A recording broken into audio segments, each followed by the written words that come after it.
Celebration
And thank you for coming. And thank Heartstrings for their lovely prelude, comprising music with Jan herself.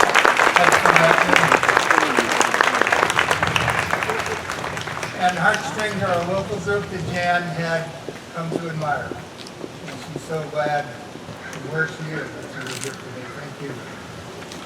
Profound gratitude to the Middlebury Institute of International Studies at Monterey for hosting this farewell party for Jan, Knippers, and Black. Thanks to Jeff Dayton Johnson and the staff who have devoted considerable time and spirit to this event. So I thank them as well. And thanks to you all for giving your presence here and your thoughts and prayers in Jan's honor. Thank you, thank you, thank you. I have the task of master ceremonies at Jan's request. We introduce ourselves as siblings or step-siblings in that when Jan's first husband, John Black, an attorney working in my father's law firm in Washington, D.C., was murdered, my mother took Jan under her wing. Jan's family was back in Tennessee, and Jan was stuck in Washington area working on her PhD at American U. And later, she and her husband, next husband, Marty Needler, were part of my family's plan to this very day. So I'm privileged to have this position as Master of Ceremonies today. We will now hear from Nancy Wilbanks, and I'm going to say them all at once. Nancy Wilbanks, Jan's sister, with whom Jan lived through the COVID from March of 2020 to July of 2021. And then Jan's brother, Otis Knippers Jr. himself. And then Congressman Jimmy Panetta, the Honorable Bill Monning, former state senator, the Honorable Sam Farr, former congressman and Peace Corps volunteer, and Jeff Dayton Johnson, Vice President for Academic Affairs at the Middlebury Institute of International Studies. And in that order, Nancy.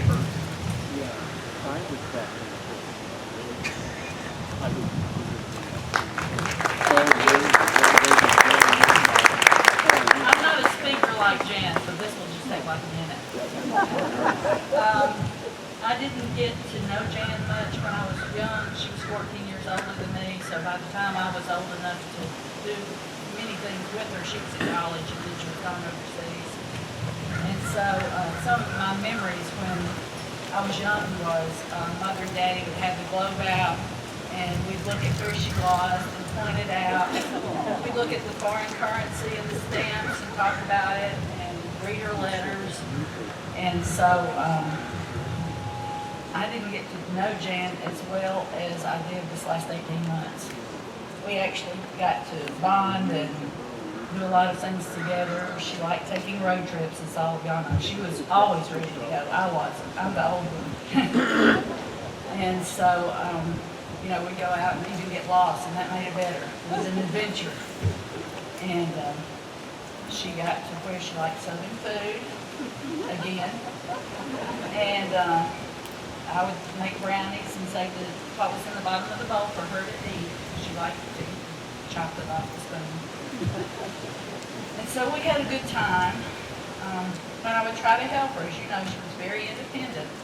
And she told me several times I was not her mother. so we had an interesting time together. And we agreed to disagree a lot.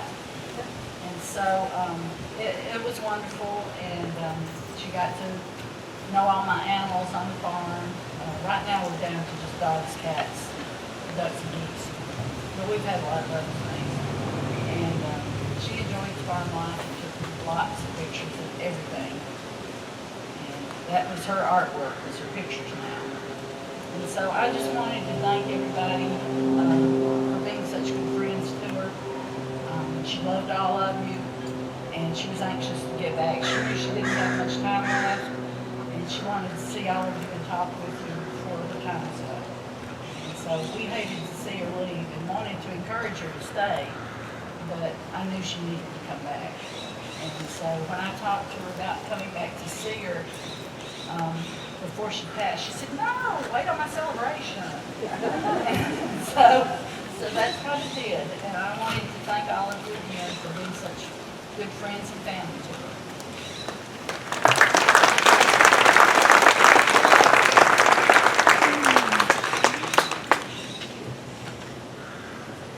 This is my first visit to California. Believe it or not, I love this place. I came yesterday. Fortunately, found working in that outstanding bakery down the block. Got me a latte and came through here and sat down on a table and tried to absorb something that I had missed for years. Where Jan, where this was just a daily occurrence for Jan, this lifestyle, this beautiful campus, its ambiance, its beauty, its stimulation. And Jan loved it, and I told her the night before she died, you finally getting me to Monterey. And we appreciate, as Nancy said, so much, the environment you provided for her, the life you helped her live. She loved it here. It was her home, it was her work environment, and it stimulated her creative juices. And I love this place. I should have come out years ago, but she got me out here, and I told her she was going to get me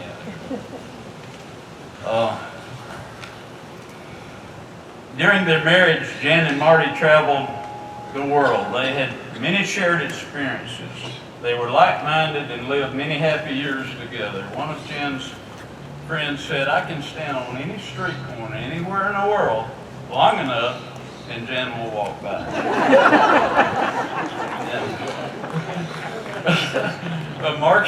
A marketer called Jan once and asked her what kind of toothpaste she used. She said, I don't know. I'm a busy person. Wherever she went, she stood up to dictators and tyrants, but got blindsided by tiny microbes that hid from her white cells. Jan keenly understood the opportunities and perils of life and the sureness of death.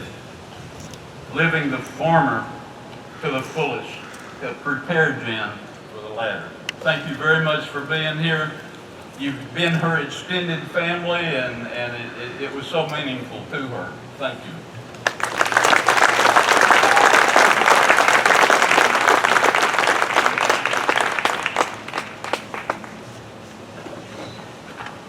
Thank you, Otis. Welcome to our home. Welcome to Jan's home. Thank you, the Monterey Institute of International Studies, and of course, Brian Murtha. I couldn't think of a better person to direct this celebration.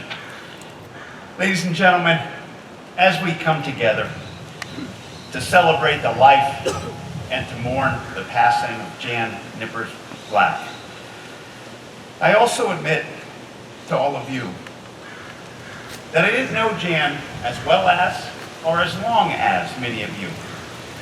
But I did come to know her through our work for the Monterey County Democratic Central Committee. And to me, Jan Black was the soul of the Democratic Party. Not just because she was always there for every meeting, for every fundraiser, for every single political event, but when she wasn't there, her presence was still felt. Because of all of her work for human beings, because of all of her work for human rights, she was that essence, that principle, that actuating cause for the politics of the Democratic Party. Now, Jan admitted that she, quote, had a good instinct for politics, unquote. I believe that her instinct for politics was based on her amazing instincts for people. And I say that partly because I found that with Jan Black, you couldn't be as her at all. And even if you tried to do it, boy, would she call you on it. Or she had this very subtle, sweet, southern way about her that would let you know that she knows that you're full of it. But I think what made Jan so special to all of us was that she was able to harness that instinct for politics and people and redirect it for the greater good of this community, of our country, and other countries as well. Wherever she went, whoever she taught, her spirit was felt. From Tennessee to Monterey, from the Peace Corps to the E-Board, from Cuba to Chile, from Bhutan to the Balkans, and from the Monterey Dems to the California Dems. And in so many other places, she touched so many other people.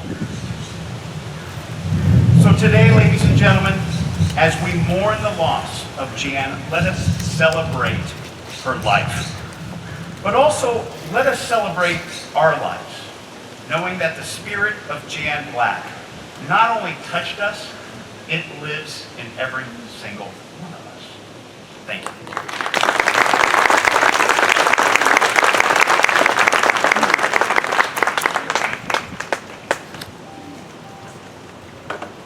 Good afternoon. I'm Bill Monning, a former faculty member here and a colleague of Jan's for many years. I want to thank Brian for not only your role today, but your longtime friendship and support of Jan. Dean Dayton Johnson for opening up the Institute to us today. I want to thank Barbara Burke and all of the staff and team who pulled together to organize today's event. Let's give them a big thank you. I also bring a shout out from two friends of Jan who aren't able to be here today.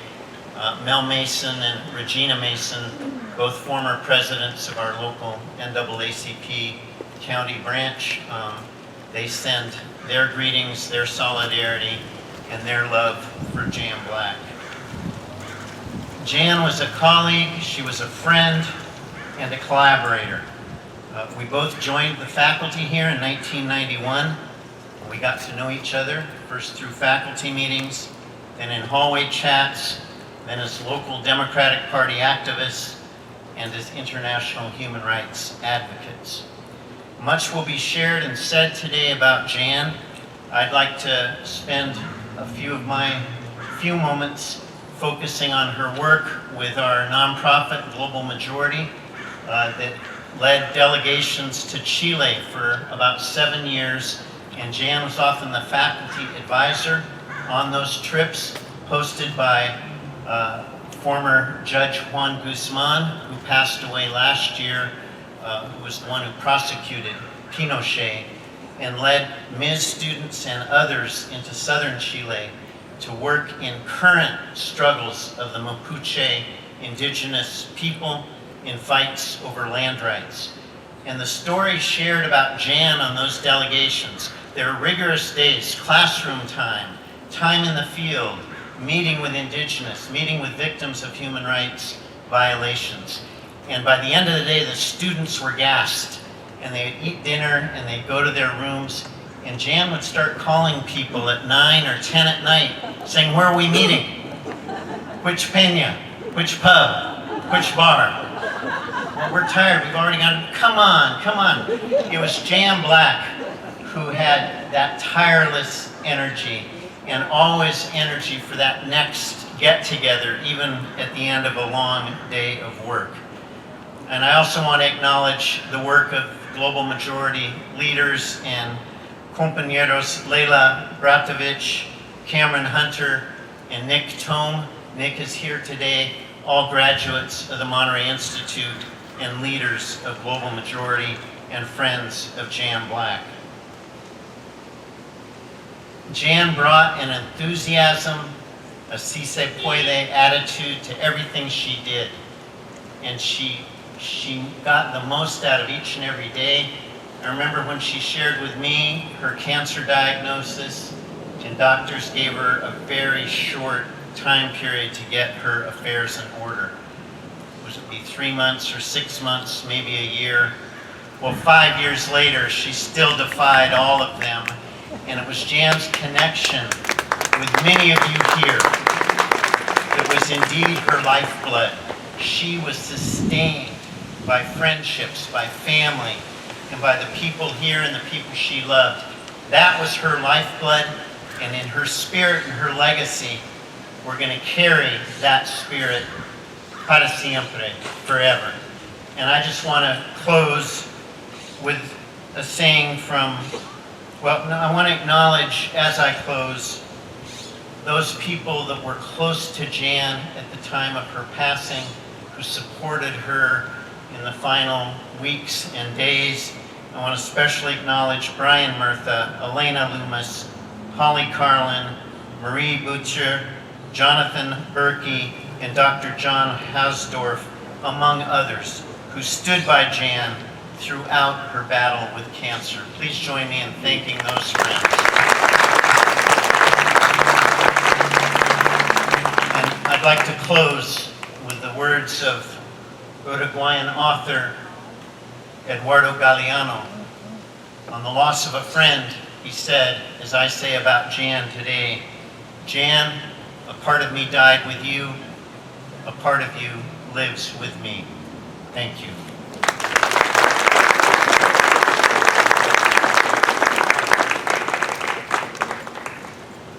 Beautiful, Bill. Thank you very much for asking me to join you in this tribute to Jan. When I walked in here a minute ago, Brian came up and said, "Would you like this necktie?" She said it was Marty's necktie. And Brian knows that when I was in Congress, I used to wear these Save the Children ties. In fact, Democrats were wearing them so often that they became a political statement where the Republicans got so angry, they said, "Don't you think Republicans like children?" So I thought as a symbol to the Democratic Party and to Jan's life that I would wear this tie. Thank you very much, Marty. But I also want to give you something back. This should be here at the Monterey Institute of International Studies. I'll just put it right here. Because I was asked to speak a little bit about Jan and her Peace Corps. And I have to say that when you're the fifth speaker, as Jimmy knows this expression so often in Congress, they say, well, it's all been said. It just hasn't been said by everybody. But Jan was, you never can say too much about Jan. It can go on and on and on, and it's all important and it all should be said. I think I first met Jan when I was running for Congress in 1993. She came here in 91. And I think my father brought her to a campaign event. He was on the board of Monterey Institute of International Studies, and he wanted this new professor to come meet me. Well, you know, there's a crowd and a lot of people, and so you're just sort of first impressions. And so she walks up, and I'm looking at her with this beautiful red hair. I mean, look at this photograph on the thing, and look at her, just this beautiful, shockingly head of hair, like 1950s style head of hair. And just kind of didn't look like anybody else in the room. And then taken back a little bit when this Tennessean, Memphis, Tennessee accent came out. And my immediate thought is, she's a spy. She can't be a Democrat. But oh, was she a spy. What a wonderful spy she was. She just did the things that, you know, and when it broke the ice, mentioning the Peace Corps, immediately, though, when were you in? You know, what years did you switch all the asked? Where were you assigned? Chile. Well, I went to Colombia, and she was in the first group that ever went into peace, the real pioneers that went to Chile, the first tranche I went. I was about the 10th tranche that went into Colombia. And we were only a year apart in age, so we had all these same memories of being in Latin America at the same time, particularly her interest in Chile. And what I loved about Jan is that when she came back, she never let go. She came to every Peace Corps event, you know, with me, and we talked to trying to recruit people. She was But the way that I loved about her most is in her teaching, she realized what she learned in the Peace Corps, that the culture of poverty is when you don't have access to education, you don't have access to healthcare. If you don't have those things, you don't have a chance. And you can't see that from abroad. You can't see that in the classroom. You've got to go and be in those bodies. You've got to be with people. So her teaching was experiential learning. And it was just marvelous because those students came back bitten. And they were going to go the rest of their lives be involved in everything that would make this world a better place to live. The one thing that I told her that she really got a kick out, I said, you know, when I was in Congress, there were 5 of us who were returned Peace Corps volunteers, 2 Republicans and 3 Democrats, and every year the Peace Corps would ask us to speak at their annual Day on the Hill, where they would try to recruit staff and interns to go into the Peace Corps. And we were all standing in front of the crowd, and one of the persons in the audience asked the first speaker, if you were, between being in the Peace Corps and being in Congress, which was more meaningful in your life? And I was the last speaker, and I was the oldest one there, and I said, I know I'm going to answer this, I'm just here. You know what, every one of those persons said, of the 2, Peace Corps was much more meaningful than being in Congress. So being the last speaker, I got up and said, well, having been elected to Congress, you know, it's nice to be able to say that, but it was true, that experience changed our lives. We felt we did more, and more human growth than being a Peace Corps volunteer. She loved that story. What is also great about Jan is that you can never say no to her. She'd ask you to come somewhere or to show up or to speak or to contribute, whatever it was, you had to do it. And it was always her way of paying it forward. And I think in closing that I would suggest that we need to continue to pay it forward. You don't have to do that by joining the Peace Corps, but you'd certainly have to do it by contributing to the Jan Black Fund that is mentioned in the back of your program here at the Monterey Institute of International Studies.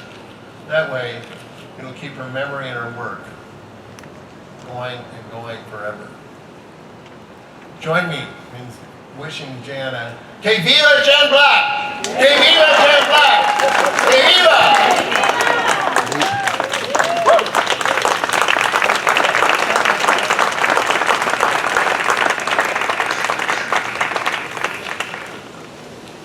Thank you, Sam. Thanks, everybody. And good afternoon.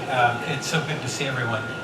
I want to share a couple of wise quotations that speak to me when I think about my experience working with Jan over the last 10 plus years. And the first is something that a young Karl Marx wrote. I want to, the Democratic Party members, don't be alarmed by this. At the time, Karl Marx was a young student of philosophy, and he wrote that philosophers have only interpreted the world in various ways. The point, however, is to change it. Now, I'm not calling Jan a Marxist, but I think this sentiment captures something fundamental about her contribution to the world and her contribution to the Middlebury Institute. Jan was not only a rigorous writer and producer of knowledge, an analyst of academic knowledge, interpreting the world as Marx put it. She was simultaneously committed to deploying that knowledge, that understanding, to making a more just society, to changing the world. Now we get to my second quotation. Many members of the global Miss family will remember Jan in the classroom. They'll remember Jan on one of the many study trips that she led around the world, in which Bill and Sam have mentioned. But I guarantee that everyone who spent time at Miss since Jan first came here decades ago has memories of Jan at parties. She had an uncanny ability to sniff out parties on campus. Even if she hadn't been invited, indeed especially if she hadn't been invited to the party. And she was always the last to leave, which was a characteristic that she attributed to her father, said never be the last to leave a gathering. And that brings me to my second quotation, which is from Noel Coward. It's never too early for a cocktail. If the pursuit of a just society to change the world was the purpose of Jan's professional life, the very point of her personal life was to celebrate the joy of being with those whose company she valued. those she loved. If she was at her most effective as a scholar and advocate, changing the world by research, writing, teaching, organizing, for me, Jan was her truest self at parties, debating politics, sharing war stories, connecting students with each other, connecting students with faculty, connecting students with internships and opportunities, celebrating togetherness. Jan left her imprint on the academic character of Miss, with her emphasis on understanding and fighting for human rights, on politics and policy at the global level and the grassroots level alike. And she left her mark on the human character of our school through the global network of colleagues and alumni that she mentored and taught, and whose work today around the world bears witness to her legacy. Jan worked tirelessly to improve people's lot in life because she loved people. And those of us who knew her were made better by the example of her work and by the expression of her love. On behalf of the students, faculty, and staff, past and present of the Middlebury Institute, I thank all of you who join us here on campus, our campus, Jan's home. And those of you who are joining us on the live stream, for sharing in our grief at the loss of our dear friend, of my dear friend, Jan Black. The point is to change the world, and it's never too early for a cocktail. Thank you for being here. At this point, I'm going to ask Dan Needler to come forward who wants to share a few words with us. Thank you very much.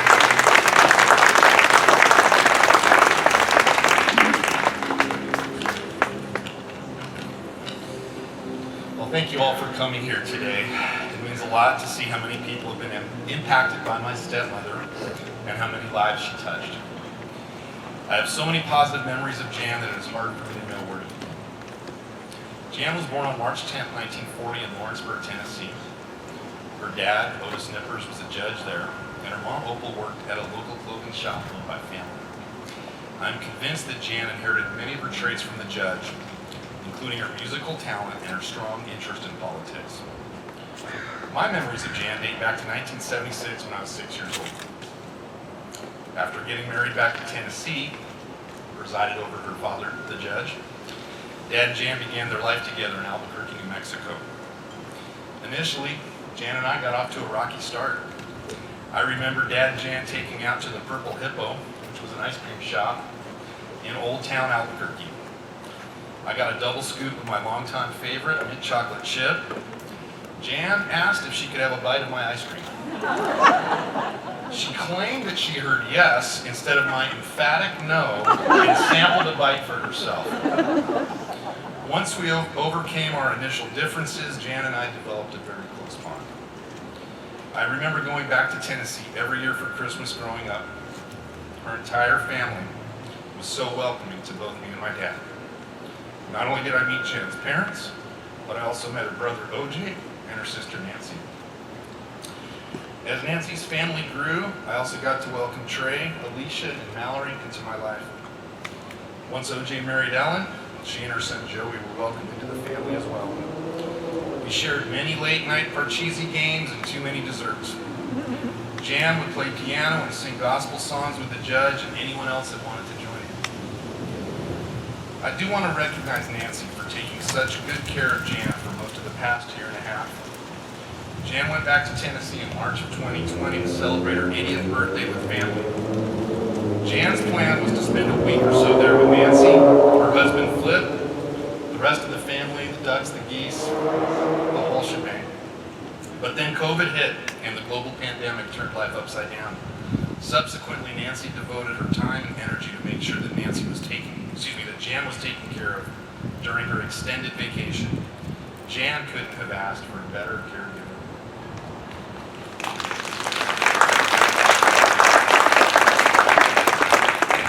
Years ago, Jan attended World Campus Afloat as a student and then later as a graduate assistant.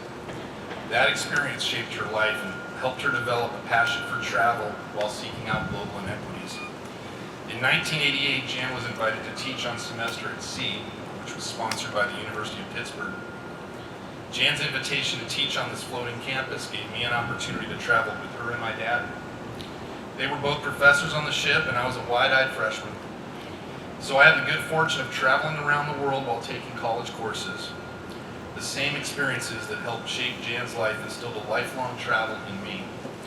And quick side note, there's no drinking age at sea. So, although losing a stepmother is not easy, I take great strength in knowing that Jan played a critical role in my own growth and development. I'm so glad that Jan watched my daughter Chardonnay grow up from an infant to a young lady. I'm thankful that Jan got to know my wife, Amber, and her son, Cameron. Jan made me feel like I could accomplish anything. I would not be the man that I am today without her love, support, and guidance. Nelson Mandela once said, "What counts in life is not the mere fact that we have lived, it is the difference we have made to the lives of others that will determine the significance of the life that we lead." I know that Jan made a difference in your life. Please keep her memory alive.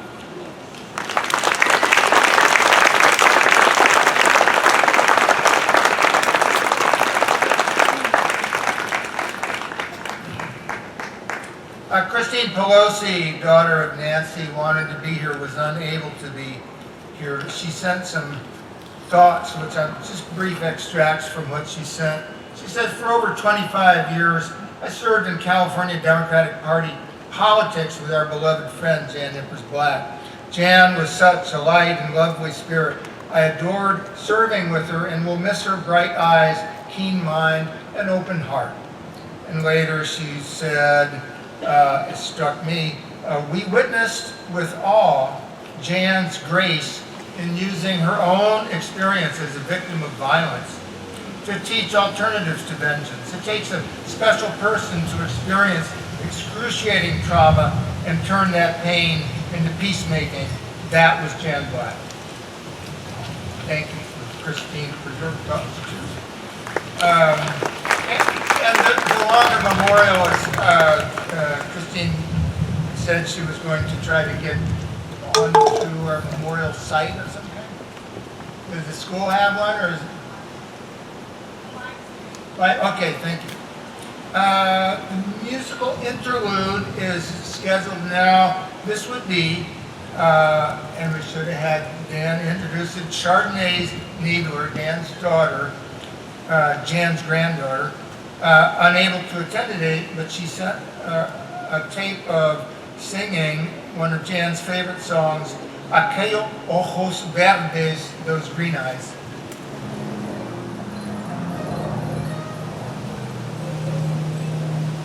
Fueron tus ojos los que me dieron el agua de mi canción. Tus ojos verdes florecerán, ojos que han sido mi inspiración.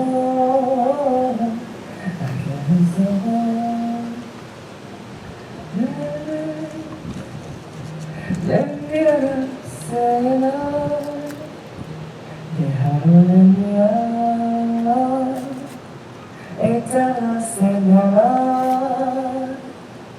anhelos de caricias, de besos y ternura, de todas las dulzuras que sabían brindar. Ojos verdes, seremos como una luz, en cuyas quietas aguas un día viviré. No saben la tristeza y mi abandonado, aquellos ojos verdes que yo nunca olvidaré.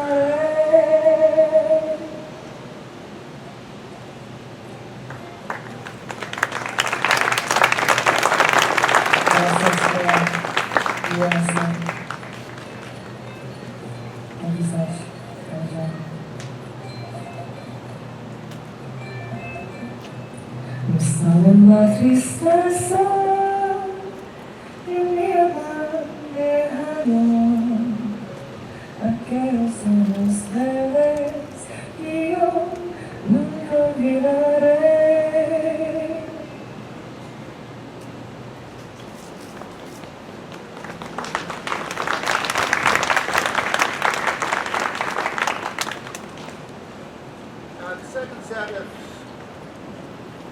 second set of speakers, and I'll introduce them all at once again. Nukut Kardam, friend and fellow faculty member at MIS. Holly Carlin, Democratic Party. Elena Loomis, Democratic Party. Marie Butcher from the MIS here, friend and fellow faculty member at MIS. So those, starting with Nukut Kardam.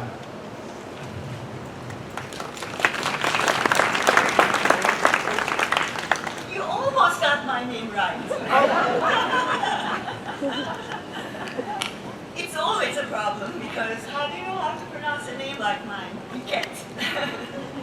But that's perfectly fine. And I think that if Jan was here right now, she would have asked all of us to get up and dance. Not just sit there and listen. Absolutely not.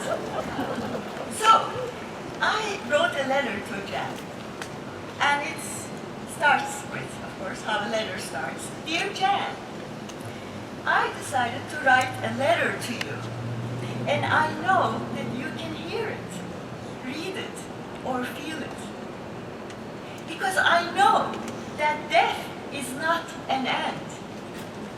In fact, according to the spiritual tradition I belong to, they say that we're asleep in this world and we wake up when we die. So here I'm reading my letter out loud to you. When I first met you in person, I frankly thought, who's this woman?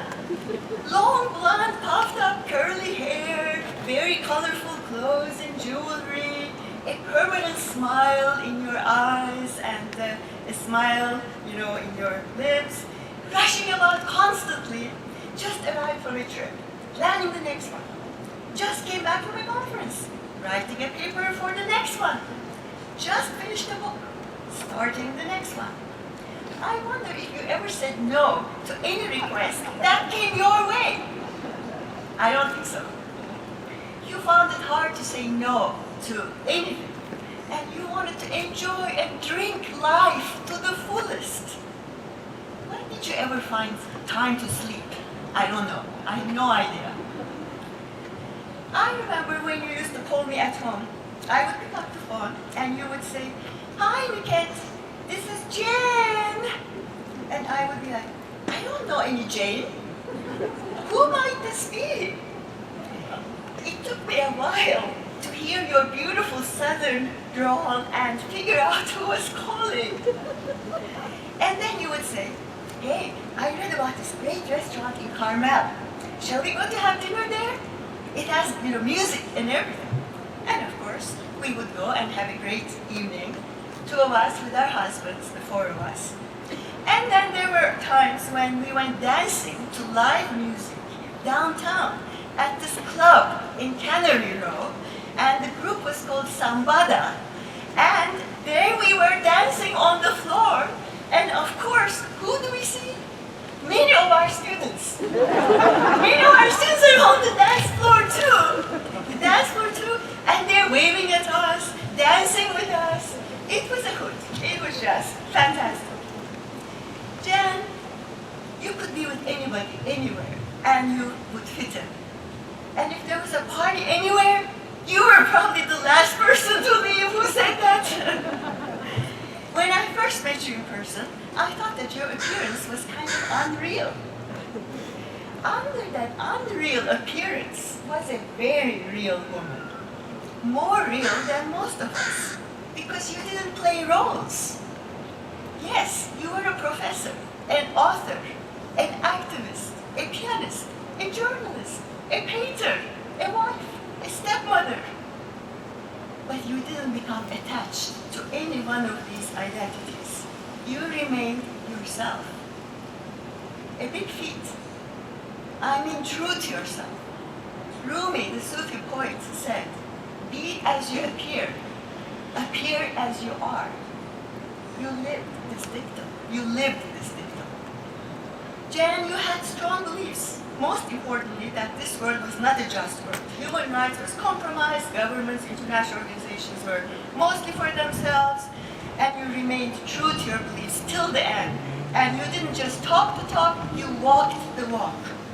And you were an activist, member of the Democratic Party at the local level, and board member at the Amnesty International.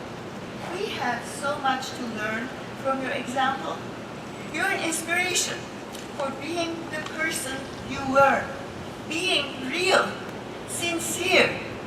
In all your incredibly busy life, you found time for your friends, to look them up, to keep in touch.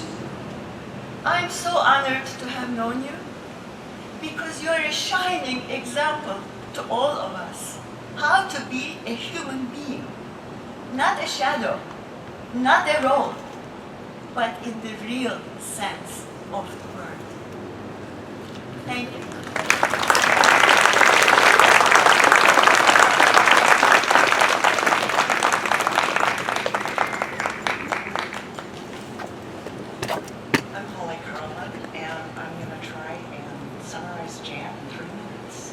So, wish me luck. There's a lot of backstories if any of you want to know afterwards. I met Jan in 2005 when I got involved with Monterey County Democrats. She was a legend by that time. And I really got to know her driving her and Carl Colehammer back and forth to Salinas for our meetings. And I was lucky enough to learn our local politics from two very wise, longtime activists in the area. Jan taught me how to discern politicians, and for that I'm grateful. Not only did I learn to have to agree with their policies, but did I like the person? Could I discern what their intent was? Were they there for a greater purpose, or were they there for their own self-interest? And I'm really grateful for that. I really got to know Jan in the last 2 years, 3 years after Marty died, when Elaine and Lucas and I kind of stepped in and started taking care of Jan with others. And she let us into her private life. I looked after her finances, and Elena looked after her doctors. And that is when I really realized what a big heart Jan had and how she inspired so many people. She inspired me. I couldn't believe she never gave up the fight. She always fought for injustice at the local, the state, the national, and the global level. And I tell you, after the 2016 election, I was devastated, and I wanted nothing to do with politics. And I asked her, how do you do it? She just kept fighting, and I found inspiration in that. And then Elena and Jan would not let me step away from politics. They kept dragging me back. She was also pushing me out of my comfort zone. Wanting me to speak here is very much out of my comfort zone. And I think she asked for me to speak intentionally, so I would have to step out of my box. And in her death, she was such an inspiration in her death. She showed me how to die with dignity, with acceptance, with courage, and believe it or not, with style. There's stories there too. And that's when I did meet other women that she inspired and empowered, and I'm grateful to have known, have gotten to know Marie, Melanie, Wendy, and Ezra. We're all there at the end for her. I'm a better person for having known Jan. And I'm going to try and read a poem. Wish me luck on this one. In closing, it's Epitaph by Mira Malley. And I'll see if I can get through it without. This to me is the essence of who Jan is. When I die, it once left me away to children and to old men that wait to die. And if you need to cry, cry for your brother and sister walking the street beside you. And when you need me, put your arms around anyone and give them what you need to give me. I want you to leave you with something better than words or sounds. Look for me and the people I've known or loved. And if you cannot give me away, at least let me live in your eyes and not in your mind. You can love me most by letting hands touch hands, by letting bodies touch bodies, and by letting go of children that need to be free. Love doesn't die. People do. When all that's left of me is love, give me away. Thank you.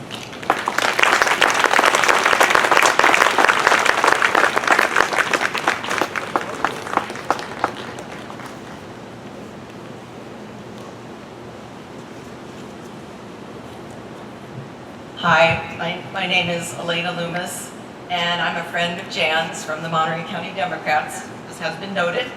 And I'm truly honored to be here today. And I was honored to be with Jan in the last days of her life. It was not easy. It was oftentimes not pretty, but Jan persevered. And a quick side note that I didn't include, they wanted to take her picture. And many people have mentioned her beautiful hair. And she said, absolutely not. She wants to be remembered the way these beautiful pictures show her. And that just shows a little bit more about Jan. So thank you to Ms. for having us. Thank you for all the folks who organized. Thank you, Brian. And thank you to the family for being here and letting us share a little bit about your sister, your aunt, your stepmother, and grandmother. I attended many events with Jan, many state conventions, and I felt very fortunate to do that. And there I saw Jan in action, where we would be walking down the halls of a massive convention center, and someone would call out, "Jan!" And she'd look up, and they would embrace and have a lovely conversation, and we would move on. And then shortly thereafter, "Jan!" And it would be the next person, and it might be a famous politician, it might be a fellow delegate, but Jan had the time to spend with everybody. She made everybody feel special. And sometimes we didn't make it to the next session, but sure enough, we did see every single person. And as many of you have noted, Jan loved to party, and hence, this is what Jan wanted. This is her farewell party. This is not a memorial, this is a party. And at these conventions, Jan knew where every party was, and as many people have said, she wanted to go to every single one of them, and I would be ready, dragging myself. It's time to go back to the hotel. No, there's one more party, and off we would trudge to the next party, and Jan would be dancing. She would be the life of the party at every occasion. And again, she just made everybody feel so special. And so I want to do, I'm part of an organization, and we have a little exercise we call up-downs. And I thought it would be fun to see how we all know Jan. And some of you will know her in many of these ways, and some may just know her in one or two ways. So what I'm going to do is call out a group. And if you are part of that way of knowing Jan, if you're seated, please stand if you're able to. If you're standing, raise both of your hands and look around and see who else is part of that group. So if you knew Jan as a colleague or through work, please stand or raise your two hands and applaud. Yay! Lots of you. And if you knew Jan as a student, a former student of hers. And look at all those people who Jan influenced to take the show on the road, as I know many of you are doing currently. If you traveled to another country with Jan, please stand or raise your hands. Wow. If you knew Jan through one of the many organizations she was part of, the Democratic Party, Amnesty International, the Peace Corps, the United Nations, or one of the organizations I didn't know about, please stand.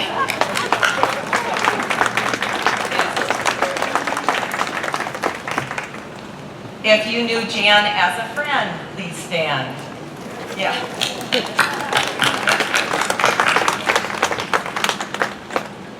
And if you are a member of Jan's family, coming all the way from Tennessee or Sacramento or beyond, Santa Cruz, thank you. And finally, if you loved Jan and will miss her, please stand. birthday with me.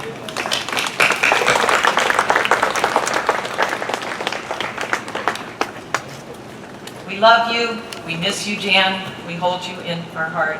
Thank you for having me today.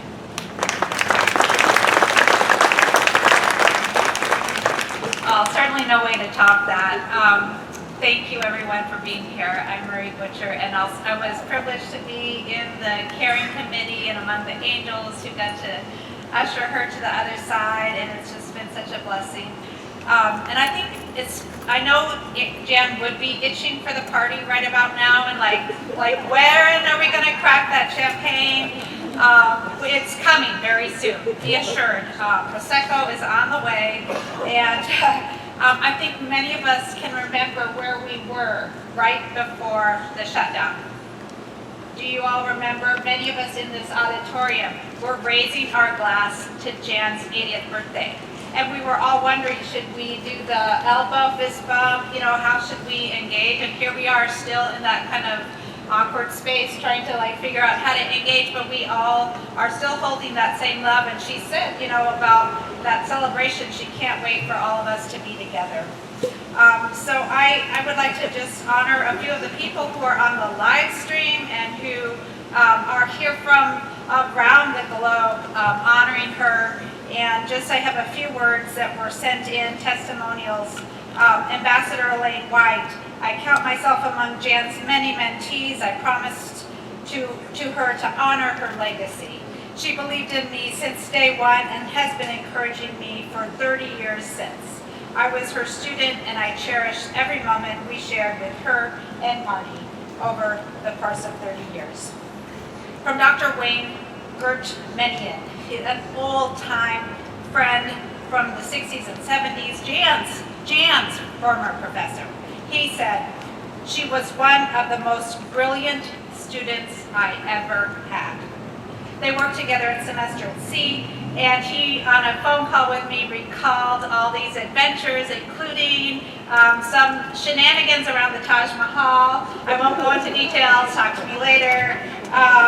It was quite an adventure indeed. We've had all sorts of love been sent in from former staff and students. This one comes from Leah Golrun. The stories of Jan's trips with students to locations in Latin America and Cuba, her ever bright smile, those incredible boots, and just the y'all twang of her downtown Tennessee roots are her legacy, above and beyond all the publications, conferences, and speeches.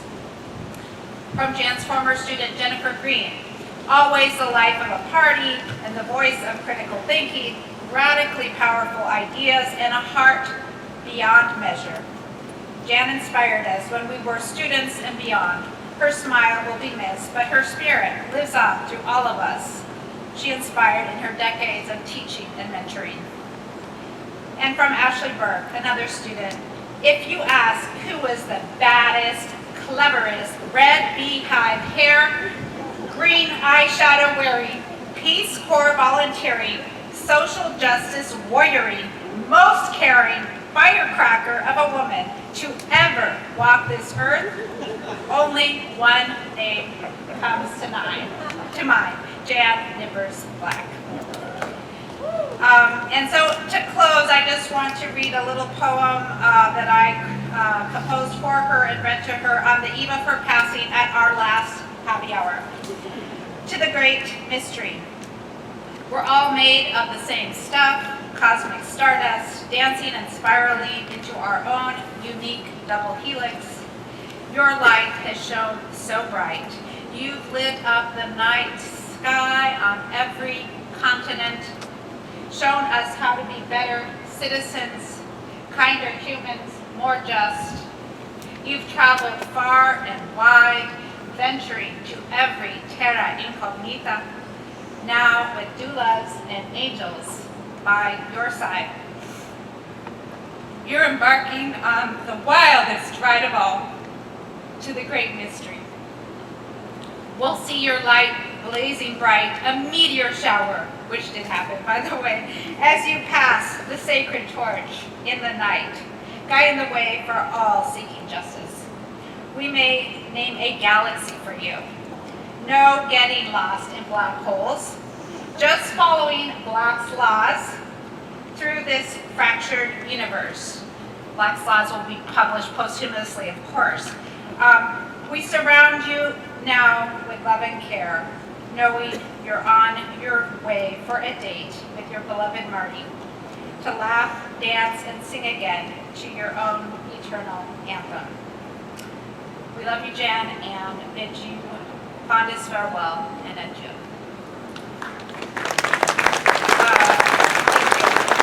I'd like to open the open mic, and we're asking any guests who'd like to come to the mic to keep your remarks brief so we can get to the champagne, and Jay will be giving us a toast. So if you could keep it to about a minute, and please.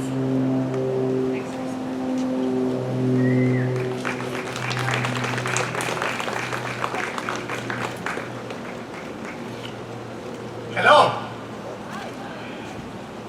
I am Luis Martinez, International Policy Studies, 1995, from this wonderful, wonderful, great institution.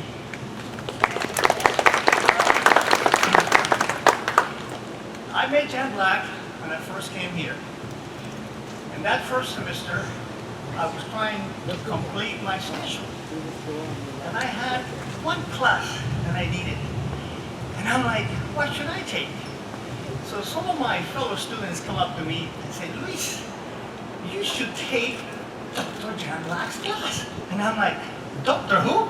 Yeah, Jan Black. She's a Latin Americanist. You know, Latin America, that's right down your alley. And I'm like, okay. So I did. Signed up for the class. Went to class. A couple of days later, arrived 20 minutes late. Interrupted her lecture. Jan stopped me right there and said, whoa, you're late. I'm like, okay, sorry. 20 minutes late. What's your excuse? I'm like, I'm sorry, I don't have one. Now we're talking. Okay, so I'm gonna put you on the spot and you have to tell us all about yourself, okay? That's Jan for you. Always putting you on the spot, always giving you the opportunity to defend yourself, to present yourself. And that's just the Jack Black that I remember. She was different. Oh boy. She was special. She was a straight talker and a great mentor of mine. As we say in Spanish, la doctora Black no tenía pelos en la lengua. She always spoke her mind. So at the end of that first year, I come up to Jan Black and said, Jan, I'm applying for this language position at DLI, and I need a letter of recommendation. She looks me in the eye and says, Luis, with my record, the US government would probably turn you down. And I look her in the eye and said, Jan, let me take my chances. I got the job. But I gotta tell you, that letter that she wrote me, I am 100% sure that it carried a lot of weight, even though she denies it. I recently retired as an associate dean from DLI after 25 years in service. And I'm very proud of that. And Jan Black was part of that. Yes, she was. Some of you have mentioned parties here with Jan Black. Oh boy. The best parties she threw at her house, my goodness. I would come in with my students from DLI and they would mingle perfectly with Jan Black's students practicing their Spanish. They would practice their Spanish with Jan Black. And there we were, everybody was talking the language of Cervantes. Everybody's having a great time. And the dancing, salsa from Cuba, from Puerto Rico, Colombia, Panama. Wow, it was just awesome. And then I would look at my watch and it's like midnight. I'm like, Jan, thank you very much, but it's time to go. I gotta teach tomorrow. So I was like, Luis, don't give me that. It's Friday. I know you don't teach on Saturdays. I'm like, oh boy, busted.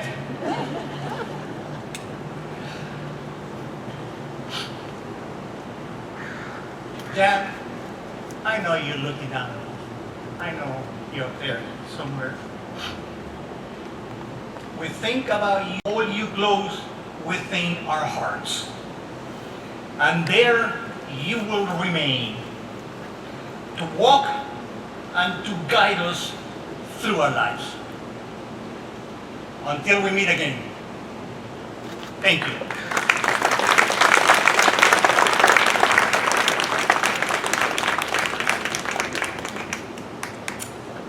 Good afternoon, I'm Karen Araujo of Salinas. I met Jan 20 years ago through the Peace and Justice Center and deepened our connection and friendship through the Peace Coalition of Monterey County. So I will miss her counsel. I'm currently serving as chair of the Monterey County Democratic Party, and conversations with Jan are irreplaceable. Elena Loomis, the previous chair, tells this story of helping Jan do something the day before she passed on. Jan cast a ballot in the election as one of her final acts, and Elena Loomis helped her do that. Thank you, Elena, for making sure that happened. I remember her 80th birthday. I remember many happy memories around the piano, singing, and those wonderful conversations that happened when there were only 3 or 4 people left at 2 in the morning, and she said, come on, just stay, one more. Here, have a snack, do this. I will miss those times with Jan. As far as the Democratic Party goes, Jan is irreplaceable. Her grit, her wit, her smarts, and her heart are one of a kind. We will strive to honor her memory and her legacy by continuing to work and fight for compassion, equity, and justice for all as she lived her life. Thank you.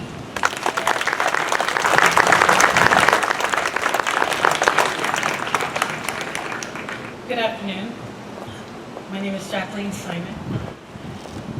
I knew Jan through the Democratic Women of Monterey County's wonderful luncheons that we have.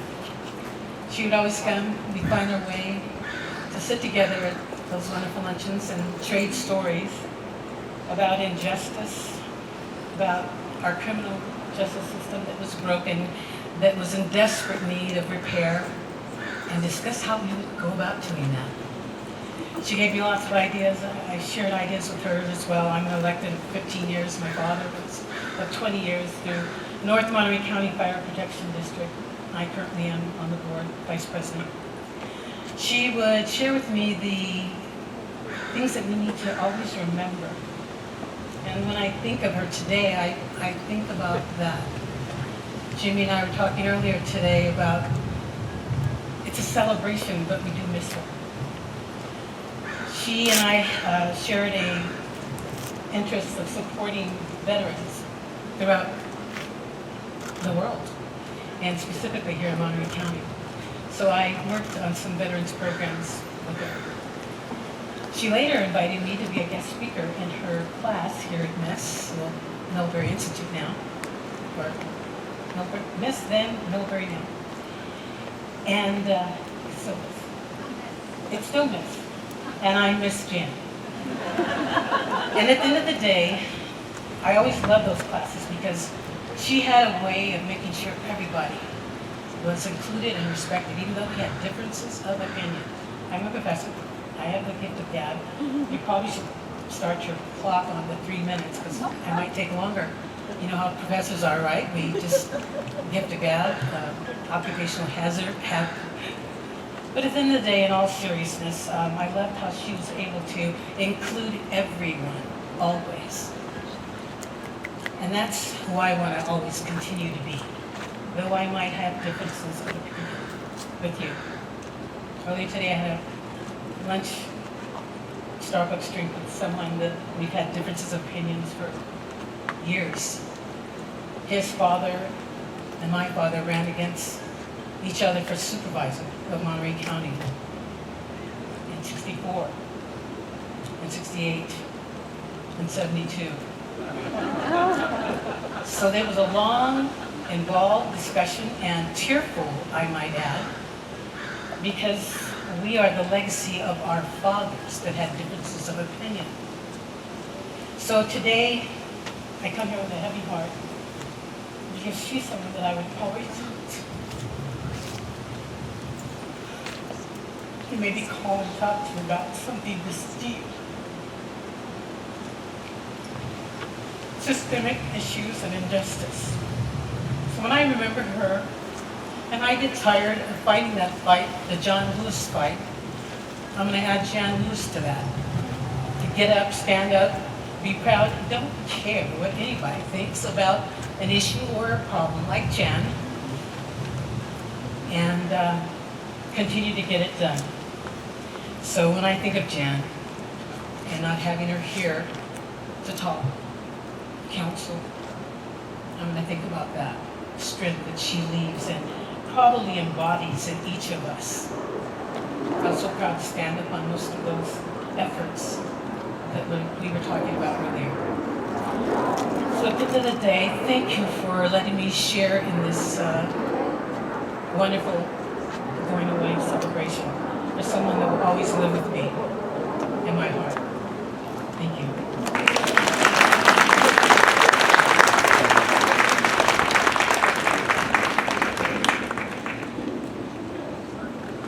Hello, my name is Chris Devers.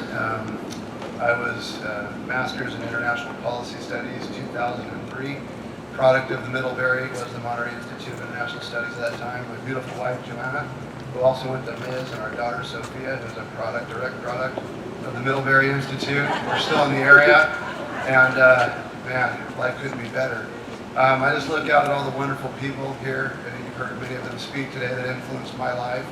And I had the honor and the pleasure of going to the Peace Corps. There was a Congressman, Sam Farr, who told me about the Peace Corps, wrote my letter of recommendation. I served in Bolivia. I was recruited to come back here and nurtured along the way by Peter Grote, the late Peter Grote. And when I was here, I was able to study with incredible professors, Jeff Langholz, Senator Bill Monty, and many others. But Jan was one of my main teachers. I took all of her classes, and they were some of the most incredible courses any student ever could have been engaged in. She taught me so much of what I know and so much of why I've ended up where I'm at today. I remember small classes with Nick Tome, who we were sitting around, these groups of 6, with your professor, twice a week, 2-3-hour classes, incredible. She was the first one to point out that my writing was not up to speed and that I needed to develop my skills, and she worked a lot with me. I'd like to just say I'm a prolific writer now, and I do a lot of writing. I'm now the Senior Director of Alternative Programs. Think about that, alternative programs. I didn't even realize something like that existed. But it's funny how the universe works out. I taught for 10 years in the program, and I was principal. Now I'm Senior Director. I run 12 schools in the area with the most at-promise students in Monterey County. We run the school in the juvenile hall, the youth center, adult education, and the Monterey County Jail, Rancho Cielo, the Silver Star Truancy Abatement Program. We have an aviation program, an arts media entertainment program. The majority of our students have been kicked out of school, have been involved, adjudicated in the juvenile justice system. Had the pleasure and honor of doing work with Global Majority and implementing conflict resolution in all of our programs. led by Layla Marvis, Nick Tome, all the individuals mentioned earlier. Bill Monty did the first training. Jan was very much a driving force and factor in all of that work. Jan supported me my entire career, right up until the end, and we stayed connected. There's a restaurant at Rancho Cielo, and she brought her human rights class up there to eat. And we by far had the most interesting table in the entire restaurant, and everybody noticed us.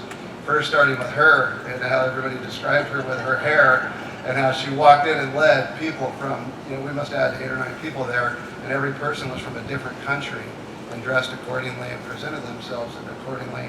And a lot of the people in Salinas had not seen something like that. It was just incredible, and we had an amazing discussion that night.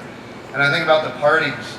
The first party I went to at Miz was the Halloween party at the Marriott Hotel. And I only went because of Jan, and she was there leading the charge of the party. And I thought, wow, the students weren't even the ones, it was Jan out at the forefront.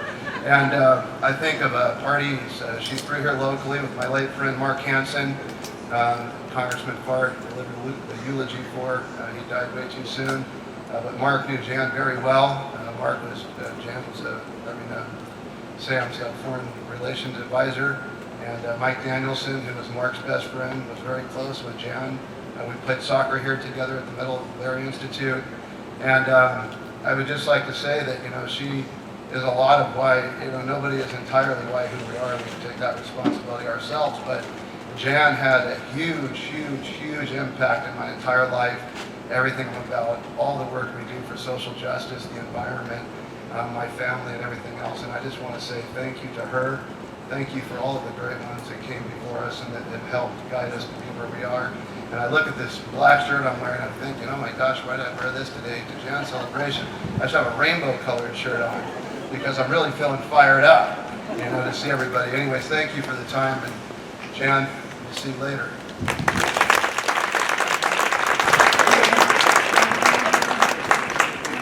Hi, I'm Wendy Mucinek, and in the interest of time, I just want to say yes and to every single story.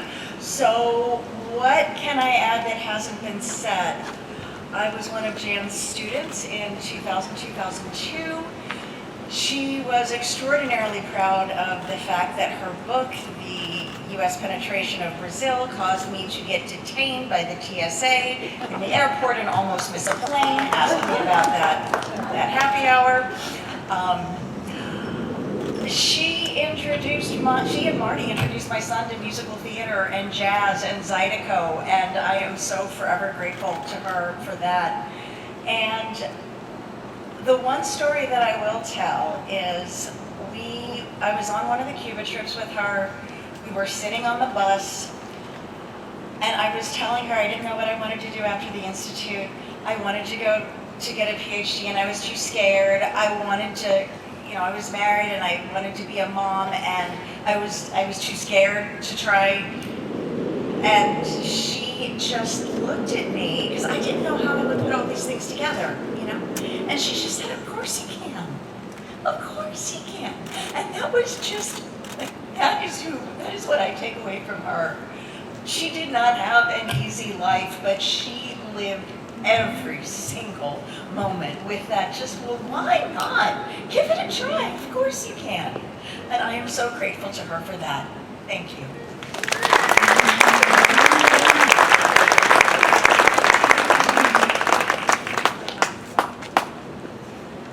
David Dilworth. I'm so happy to see everybody here. I know Jan would have loved to be part of this party, but one thing I know everyone will appreciate is you're judged in the long run by the people who know and care about you. And if you look around at the people gathered here today, could there be any better tribute to Jan? One story that hasn't been told yet, I found one of Jan's books on Amazon for the low price of $6,000. And when I told her about that, she goes, it must have been that book that was in, Sam, do you remember the one she exposed the CIA interfering with the elections in Brazil in 1959? and the CIA went out and blocked every single copy of the book. They published them again, and they blocked them all again. So it might have been one of those books. And I actually stumped Jan once, but only for a short moment. Here, many of you know I worked against development. And Jan was always advocating for development. And so I said, how do we reconcile these two disparate and yet both laudable goals? And she actually stopped for about 30 seconds, and she did come back and give me, as always, a wise, measured, and ultimately genius answer. So I'm always grateful. And the last thing I'd like to leave you with is something that Garrison Keillor said. They say such nice things about you at your memorial. I'm sorry, I'm going to miss mine by just a few days.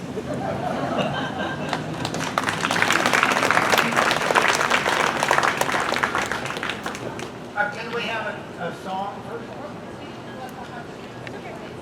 We'll sing one C flat. Okay. We need to sing. All right.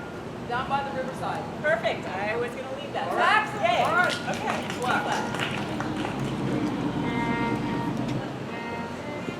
Ready, everyone sing along, clap along. This is what Jan would like for us, all right? Down by the riverside. I'm going to lay all my burdens down. 1, 2, 1, 2, 3. Gonna lay all my burdens down by the riverside. Down by the riverside. Down by the riverside. Gonna lay all my burdens down by the riverside.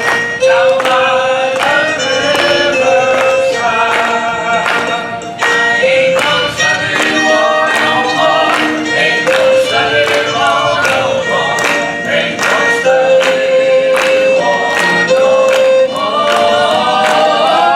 Ain't gonna study war no more. Ain't gonna study war no more. Ain't gonna study war no more. I'm gonna lay down my sword and shield. I'm gonna lay down my sword and shield. Down by the riverside. Down by the riverside. Down by the riverside. I'm gonna lay down my sword and shield. Down by the riverside.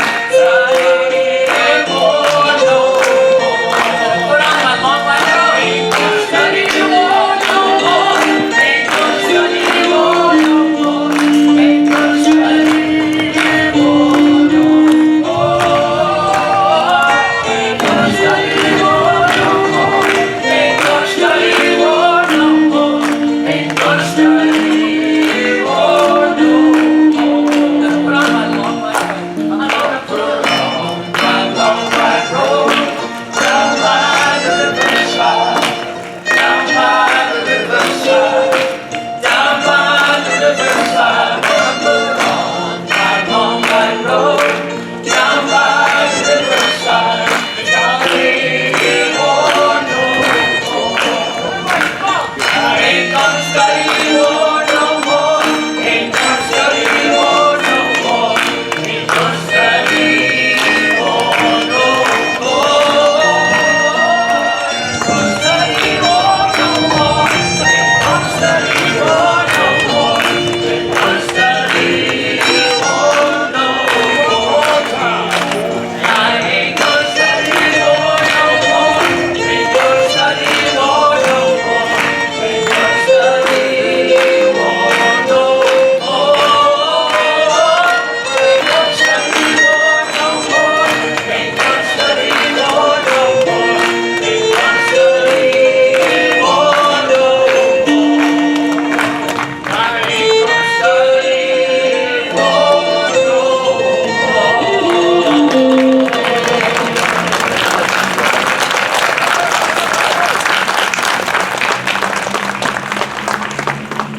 That wasn't Jan Black involved, and I just don't know what. We're inviting you to join via the slideshow. Jan Black under the tent behind me. Please sign the guest book. They're on the table, two of them.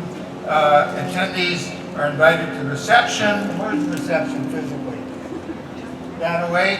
And Jeff will be leading a toast to honor Jan, so fill your glasses. At Jan's request, and following a long-standing New Orleans jazz funeral tradition, I ask you to adjourn to the reception festivities as the heartstrings play when the saints go marching.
We've heard so many great words about Janet, and I've been asked to lead a toast. This is going to be the shortest toast, but that is no reflection on the immensity of love that we all feel for her. We could go on and on. Many of us did go on and on during the previous portion of this amazing celebration. But now we're going to do what Jan would have wanted us to do about 90 minutes ago. And that is to raise a glass to our treasured memories of our great friend Jefferson. And so much thanks to the family for being here, for coming so far, for friends and former students, for colleagues, and all of the wider community. Please raise your glass with me to Jan Black. Enjoy the party now. Cheers. Cheers.